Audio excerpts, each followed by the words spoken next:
uma ignição de problemas, né, como esse e transformar necessariamente numa coisa grave. Eu acho que nesse caso foi, mas muitas vezes você não precisa nada. Você não precisa de nada para girar essa chave. A ignição no Brasil ela é muito fácil para gerar esse bafafá todo e tudo mais. Mas estou com você. Eu fiquei, no momento, com uma clara impressão de intenção do Wanderson ao colocar a perna num lugar que não era o lugar normal para ela ser colocada na continuação do seu movimento, né? Então também achei que era caso de vermelho, sim. Que foi expulso aos 93 minutos. Quer dizer, ele estava num pilhado, né? Isso, o placar ainda não era desse tamanho, e o jogo mostrou isso e mostrou no final também.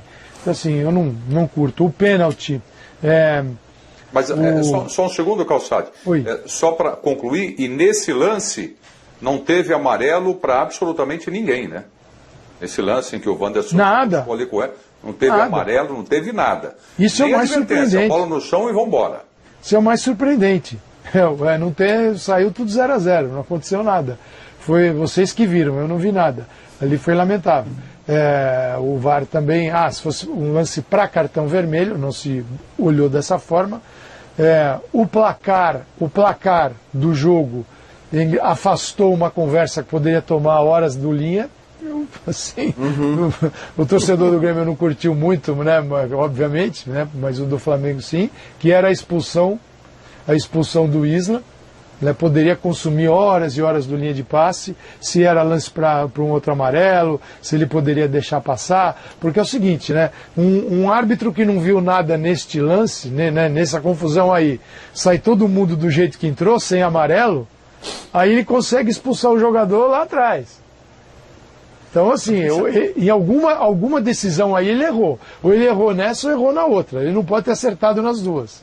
É que a outra acho que foi de antijogo, né, Calçade? Eu acho que os cartões para o Isla eles são bem mostrados até para manutenção do padrão. Porque se ele tinha dado um primeiro que era claramente de antijogo, ele fez a mesma coisa com o segundo. Para mim, o erro tá nesse aí. E é um erro, eu acho que do árbitro. E eu não consigo, né, naquela lógica de menor intervenção do VAR possível, né, o árbitro viu exatamente o que aconteceu, viu exatamente o movimento e não considerou intencional. Para mim, fica claro que... Fica claro não, digo. Eu tive a impressão de intenção e acho que depois a postura do Wanderson o jogo todo mostra que ele estava realmente muito pilhado, né?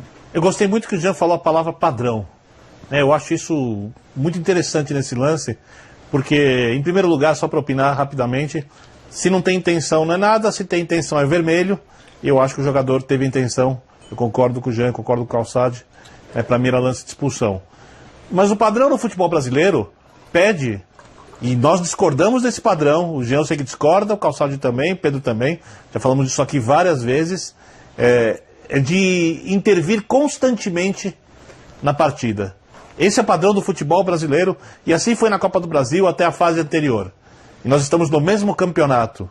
Por mais que não sejam os pontos corridos, em que o resultado de agora vai interferir no que vai acontecer, do que aconteceu antes, e eles estejam interligados, no final das contas, tem um padrão.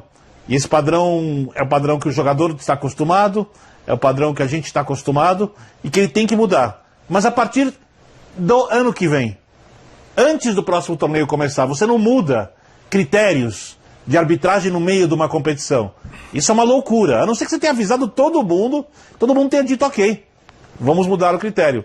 E não chamaram o VAR nesse lance, que no futebol brasileiro era obrigação de chamar, como também não chamaram, por isso que eu fico desconfiado que decidiram mudar o critério, no lance do pênalti, por exemplo, no jogo do Santos, né, contra o Atlético Paranaense, em que a bola bate no braço do Renato Kaiser, que é um lance que no futebol brasileiro sempre se chama para ser avaliado. Quer dizer, será que houve alguma nova recomendação à comissão de arbitragem?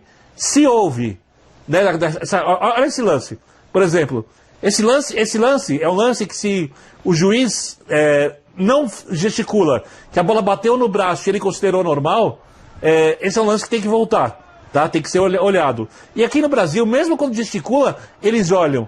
Então será que a comissão de arbitragem fez uma recomendação diferente e não avisou ninguém? Ou será que pelo menos ela avisou os jogadores? Porque... Aí o Luiz Felipe Scolari. Ô Birner, o que você pode falar a respeito do trabalho do Felipão? Ele reconhece que Copa do Brasil está muito difícil depois dos 4-0, vem de vitória contra o Bahia e tem o Corinthians no final de semana pelo Campeonato Brasileiro. Empate contra o Corinthians não tira o time da zona de rebaixamento. Tem 16 pontos na 17ª posição, acima o Fluminense com 18. Birner. Bom, o time do Filipão, bem treinado no padrão Filipão, é um time que tem jogada aérea muito bem executada e contra-ataque muito eficaz. É um time que joga nas falhas dos adversários, principalmente quando o adversário tenta jogar com a bola. Assim foi. Assim foram os melhores times que o Filipão montou a vida inteira e times mentalmente muito fortes. Para implementar isso no Grêmio ainda tem uma grande caminhada e eu não sei se vai conseguir. Em primeiro lugar, ele precisa ter todos os jogadores na melhor condição possível. Por exemplo, o Diego Souza, em forma, obviamente, é titular desse time do Grêmio. Ele é melhor que o Borja como centroavante e, eventualmente, ainda pode jogar atrás do Borja como segundo jogador, um segundo atacante. O Grêmio fazendo muitas jogadas pelos lados, ele entrando para, quando o Grêmio enfrentar, por exemplo, um time com 2 zagueiros, fazer um 2 contra 2 ainda na jogada aérea, Borja e Diego Souza contra os zagueiros adversários, se as jogadas do lado forem bem executadas. Mas esse time tem sérios problemas que começam exatamente pela falta de confiança, por ser um time que está esfacelado, um time com uma série de fracassos durante a temporada, uma equipe que não consegue executar as coisas que o Filipão quer de maneira correta. Então o trabalho, por enquanto, é um trabalho medíocre para menos. Ele pode melhorar, né? O tempo foi curto, o Grêmio jogou muito nesse período, né? E talvez o Filipão precise de um pouco mais de tempo. Até acho que o Grêmio será mais consistente ao longo da temporada, mas tenho dúvida se será o suficiente para o time chegar no padrão das boas equipes do Filipão. Quando eu falo da execução tática, tecnicamente já é uma outra questão. Ele não tem um velocista de tanta qualidade pelo lado, a não ser que o Douglas Costa volte a jogar, e aí ele tem